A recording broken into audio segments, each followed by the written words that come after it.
శ్రీరామనామాన్ని వ్రాసినంత మాత్రం చేత రామచంద్ర ప్రభువే మనం చేరుకోవలసినటువంటి స్థితిని నిర్దేశిస్తాడు.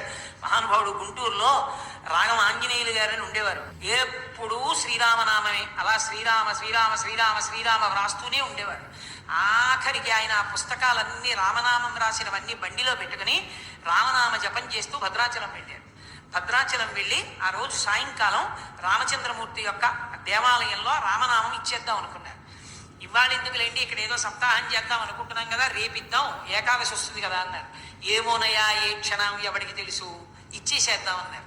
ఆ రోజు రాత్రి రామచంద్రమూర్తికి రామనామం అంతా సమర్పించి మరునాటి నుంచి క్రతువు ప్రారంభం అవుతుంది. భద్రాచలంలో వచ్చి యజ్ఞ భాగం దగ్గర నించున్నారు.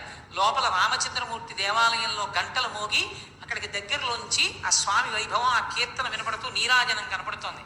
ఆ నీరాజనం వంక చూస్తూ అలాగే నిలబడి రామ రామ రామ అంటూ శరీరం వదిలేసి శ్రీరామనామాన్ని వ్రాసినంత మాత్రం చేత రామచంద్ర ప్రభువే మనం చేరుకోవలసినటువంటి స్థితిని నిర్దేశిస్తాడు. మహానుభావుడు గుంటూరులో రాగం ఆంజనేయులు గారని ఉండేవారు.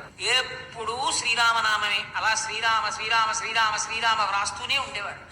ఆఖరికి ఆయన ఆ పుస్తకాలన్నీ రామనామం రాసినవన్నీ బండిలో పెట్టుకుని రామనామ జపం చేస్తూ భద్రాచలం వెళ్ళారు. భద్రాచలం వెళ్ళి ఆ రోజు సాయంకాలం రామచంద్రమూర్తి యొక్క దేవాలయంలో రామనామం ఇచ్చేద్దాం అనుకున్నారు. ఇవాళ ఎందుకులేండి, ఇక్కడ ఏదో సప్తాహం చేద్దాం అనుకుంటున్నాం కదా, రేపిద్దాం, ఏకాదశి వస్తుంది కదా అన్నారు. ఏమోనయా ఏ క్షణం ఎవడికి తెలుసు, ఇచ్చేసేద్దాం అన్నారు. ఆ రోజు రాత్రి రామచంద్రమూర్తికి రామనామం అంతా సమర్పించి మరునాటి నుంచి క్రతువు ప్రారంభం అవుతుంది. భద్రాచలంలో వచ్చి యజ్ఞ భాగం దగ్గర నించున్నారు. లోపల రామచంద్రమూర్తి దేవాలయంలో గంటలు మోగి అక్కడికి దగ్గరలోంచి ఆ స్వామి వైభవం, ఆ కీర్తన వినపడుతూ నీరాజనం కనపడుతోంది. ఆ నీరాజనం వంక చూస్తూ అలాగే నిలబడి రామ రామ రామ అంటూ శరీరం వదిలేసి